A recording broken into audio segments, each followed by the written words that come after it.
Hi there, Frank Winston here for the Pacifica Historical Society, and host of our weekly show, Footprints of Pacifica, where we discover and explore the lure and lore of lovely Pacifica, its character and its characters.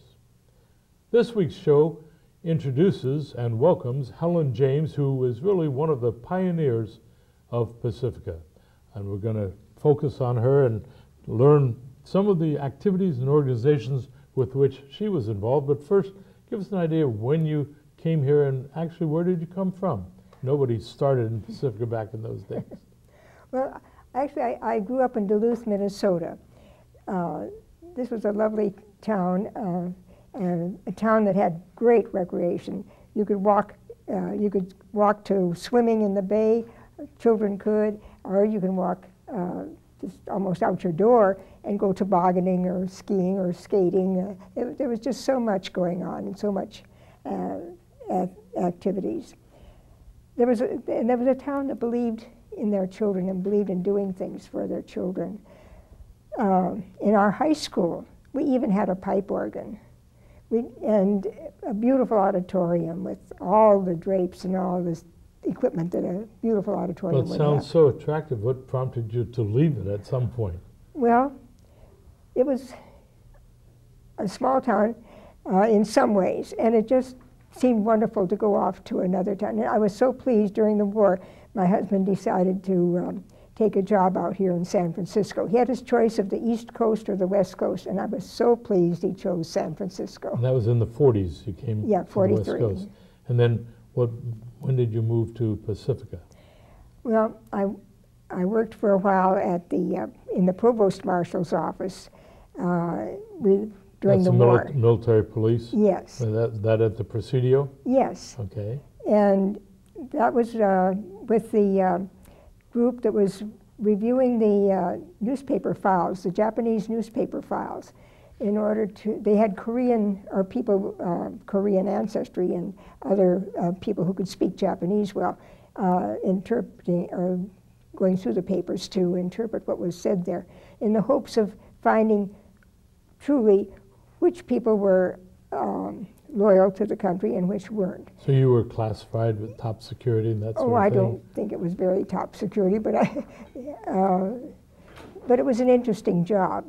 And then you later moved here because of your husband's job, or you both while I came was out there, here? I decided that I would like to go on and finish my education. I had a chance to go to UC Berkeley, and so I could commute. The key system was marvelous. I could study, and so I finished getting my degree in social work and sociology. By the way, you mentioned the key system. Many of our viewers may not know. Before there was a BART, there was a Bay Bridge that actually had rail transportation to and from San Francisco over to Berkeley, Oakland, and the like. So that's what you're referring to. It was very efficient. I think it was almost more efficient than BART, but it was good. And why social work? What prompted you there? Well, it was just recently that I began to think back about my early, the people that I admired and that sort of thing.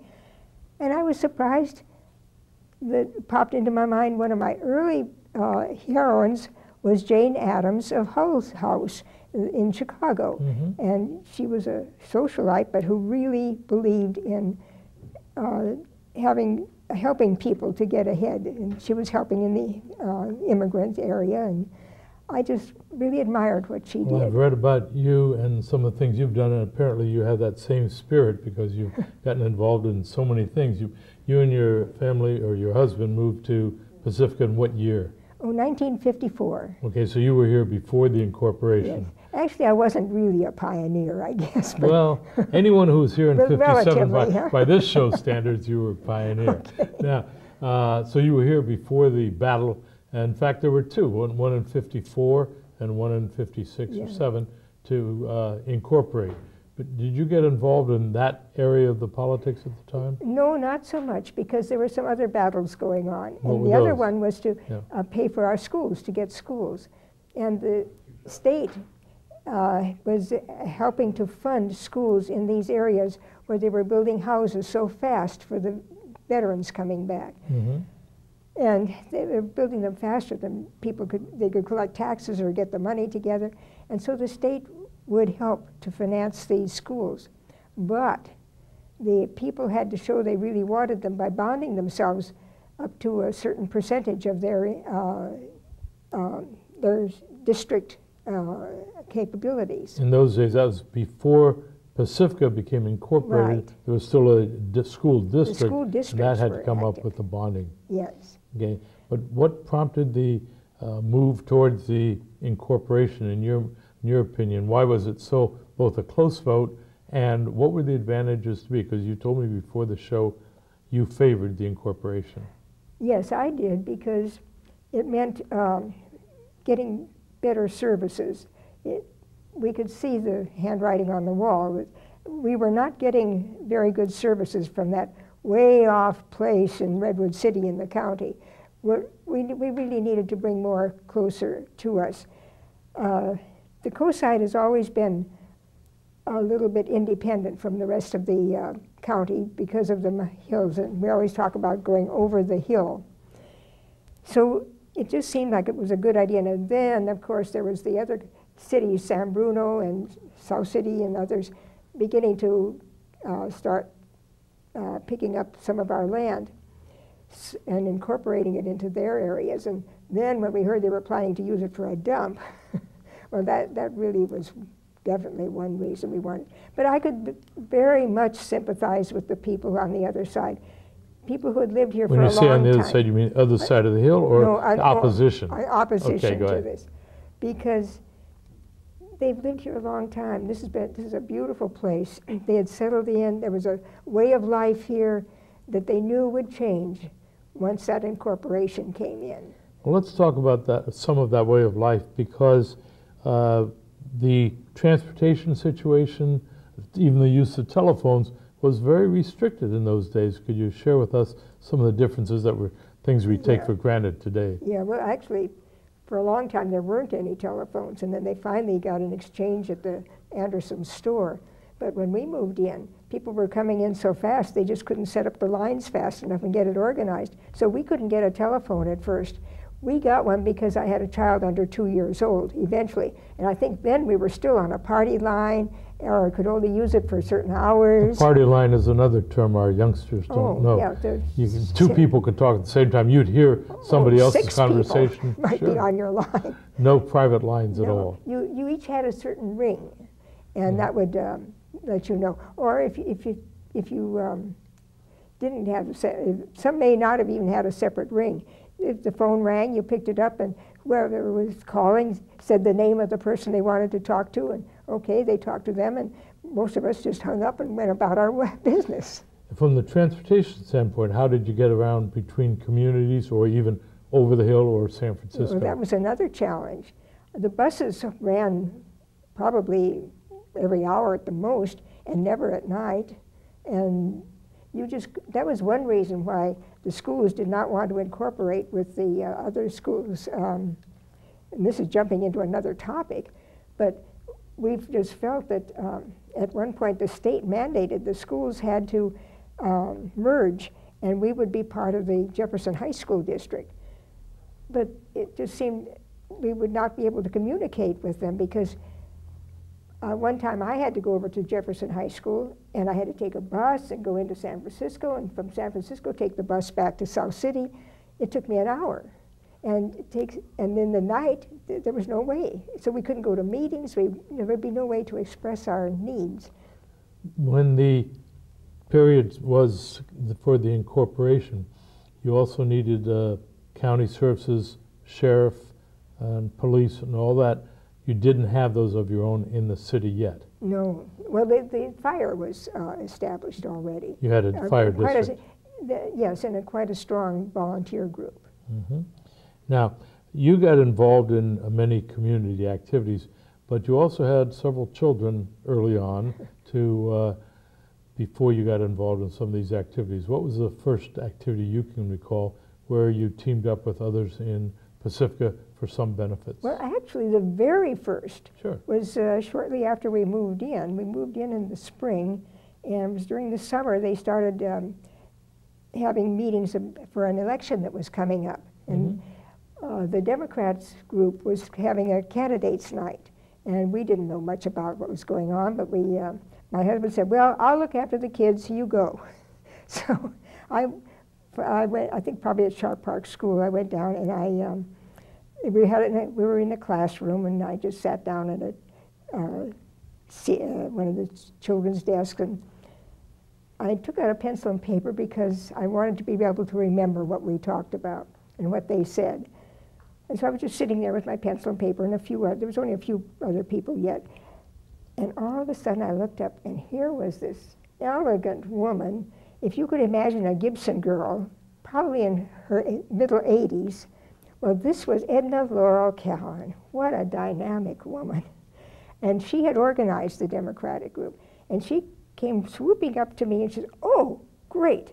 You've got your pencil and paper already. We need a secretary. You can be secretary. And so I was secretary of the Democratic Party. The Democrats, already. What are some of the other early organizations? Well, then the next, of course, was for children. What would be the logical thing? I got involved with the PTA.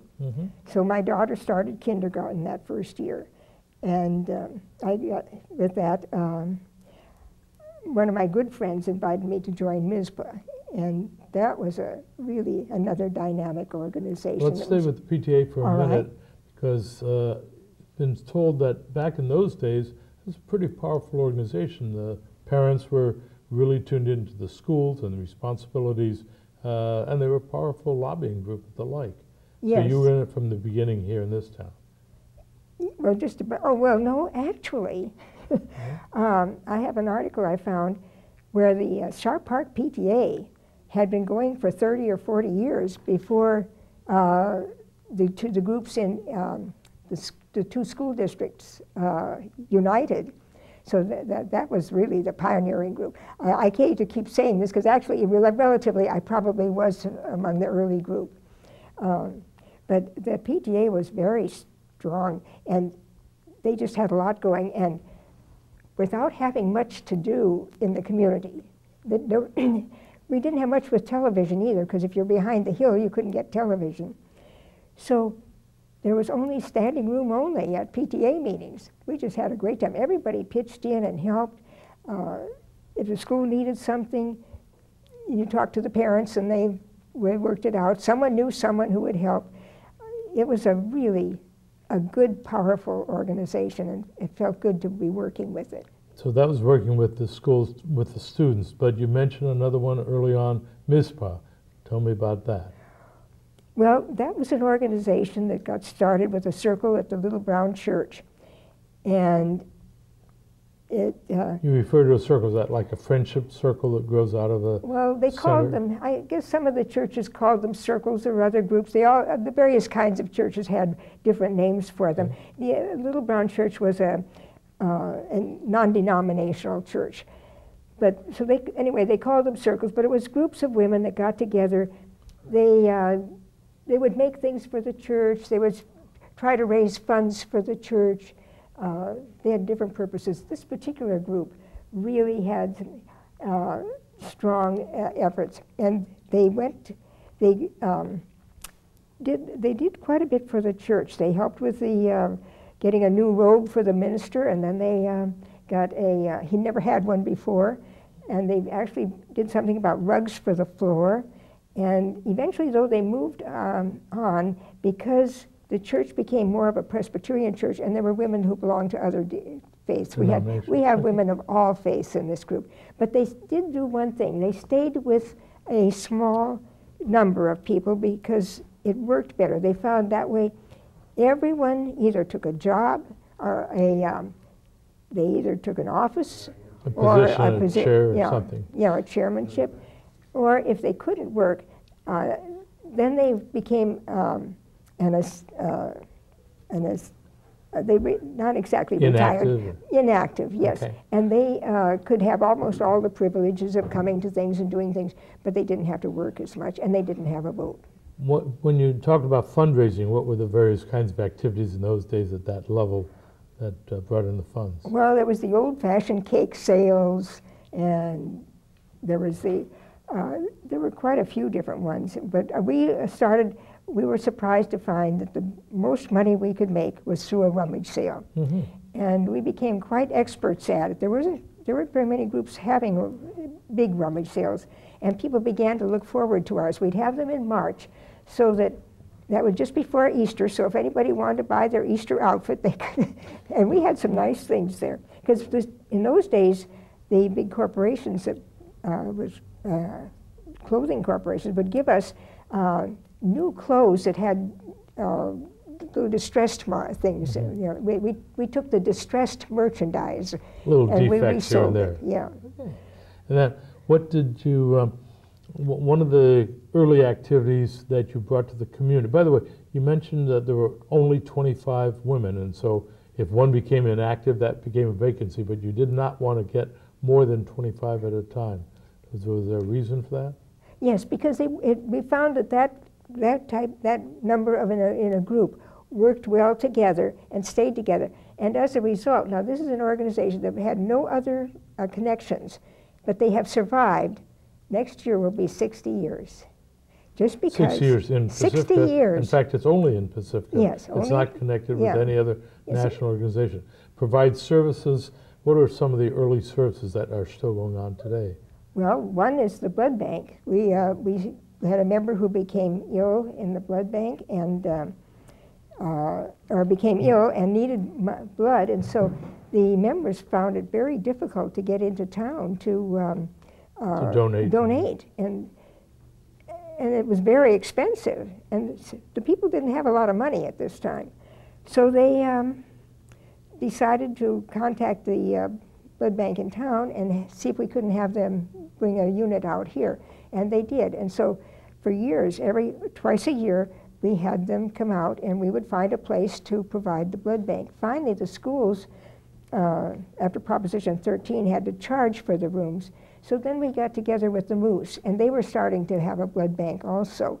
They wanted to share in that. And so we have shared ever since. So now, 4 times a year, we do it 2 times and they 2 times. And we provide breakfast and take the blood. Get the blood, yes, okay, and now, provide that for people. Now, in the school district, you became active in a variety of roles, both with the school board, the history of the school, and teaching. How did the teaching come about? Oh, the teaching, I hardly even remember how I got into teaching it. It just sort of flowed because I'd been working with the PTA, everything from room mother to whatever is needed. And then one day someone said, Helen, we're desperate for substitutes, and you have a degree. Would you consider being a substitute? And I said, well, I'm not, Your sure. degree was not in teaching, though. No, Your it was in degree social work. Okay. And so she said, oh, nothing to it. All you need is a storybook and a whistle. Well, I have several good stories about my first time, but I won't tell you. However, I survived and I stayed with it. In those early days, there were several newspapers in Pacifica, the Comet, the Coastside, and I think you mentioned a different one. The Breakers. The Breakers. And they all had different political slant. And you would read, and many others would read, one or the other from time to time without really tying into one particular subscription. Yeah, it just seemed like we would read the different papers, partly because the papers reflected our community. And you would find out what was going on in your community in that newspaper.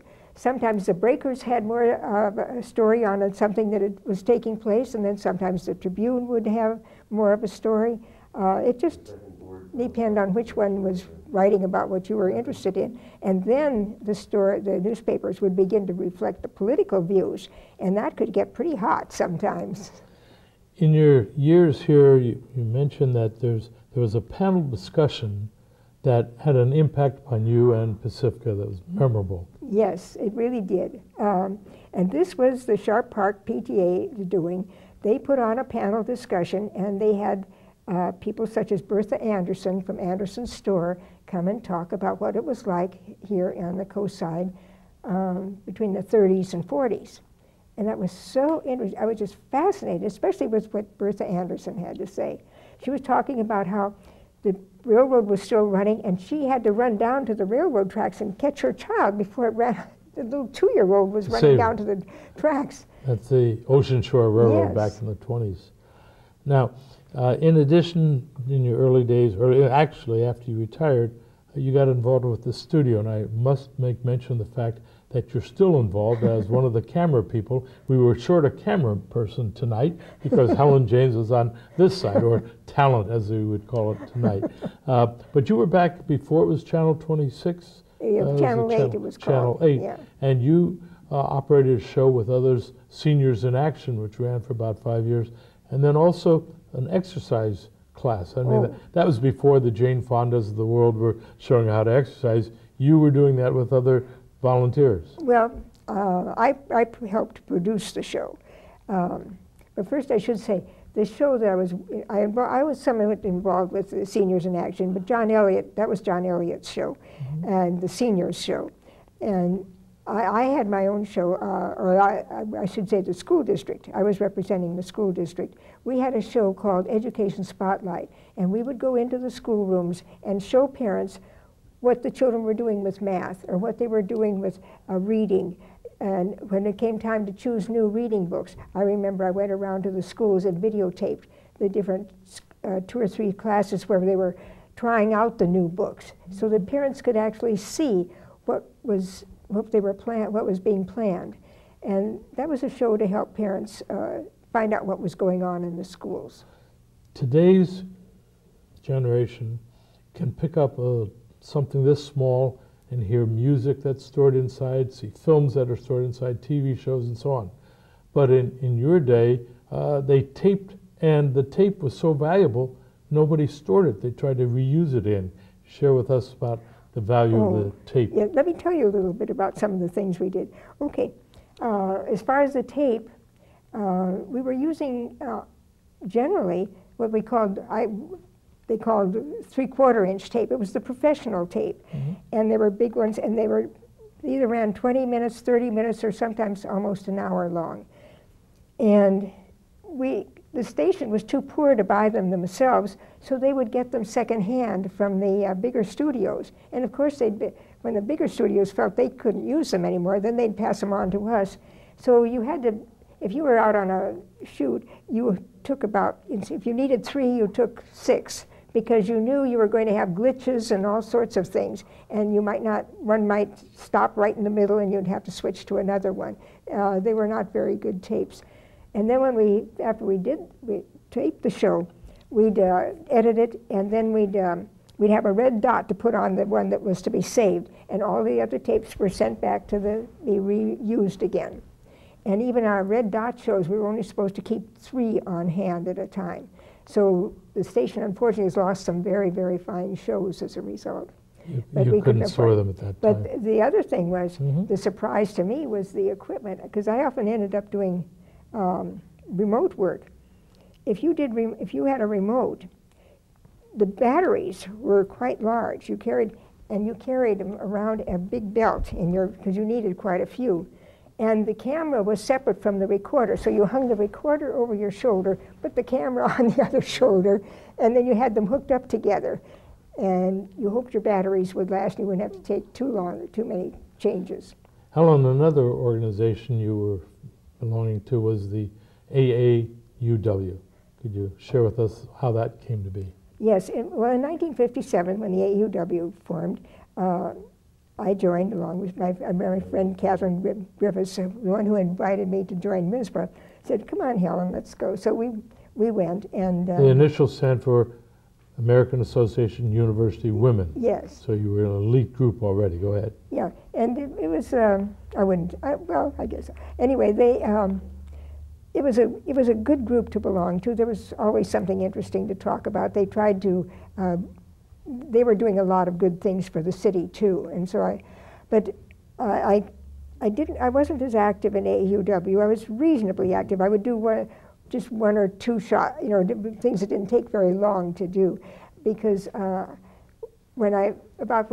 soon after they organized, MISPA said, "Hey, we're losing a few of our good members to AAUW." So I promised. I said, "Okay, I'll stay with AAUW." I mean, with MISPA. So. Up to today's date, you're now active in a new organization, Women in Black. Oh, yes. Describe that, please. Well, this is a group that believe in peace, and it started with a group of women from Israel and Palestine who were really concerned about the problems between the two countries. And so they would stand quietly, and they don't talk to people, they just stand in silence, grieving for the terrible things that are happening, because people can't seem to develop the ability to talk to each other and work things out. It's really sad. Helen, the last organization I must talk, because we're almost out of time, is our organization, the Pacifica Historical Society, where you've taken a leadership role because of your interest in preserving history. You cut newspapers with clippings for the school's history and the like, and that's one of your principal roles today. Oh yes, and we really need more people to help with this project. I'm working between two groups. The city, for the city, we're clipping the newspapers, mostly the Tribunes, making a research file, and we actually have two big 4-drawer files now of information on Pacifica. And then I'm working on another project with the school district. They have saved newspaper clippings about the school district since 1953, and among those early clippings are many articles from these old newspapers. We've lost the files. This is the only source of this information. So we're trying to save this information, scan it into the computers, and at the same time make an index so people can go. We hope to put on a website so people can go to find this information. Well, the last project you get 13 seconds on is the Little Brown Church, but so many of our viewers know it, but you have been having a major role in raising the funds for Little Brown Church and restoring it, because you were there when the church, now it will be a museum, but you knew it when it was a place where people hung out and eventually formed MISPA and so many other civic groups. We thank you so much for being with us. I'll look for you on the other side of the camera next week. For the Pacifica Historical Society, if you want to contact us, it's P.O. Box 752, Pacifica 94044. And remember, lives of great men all remind us we can make our lives sublime, and departing, leave behind us footprints in the sands of time.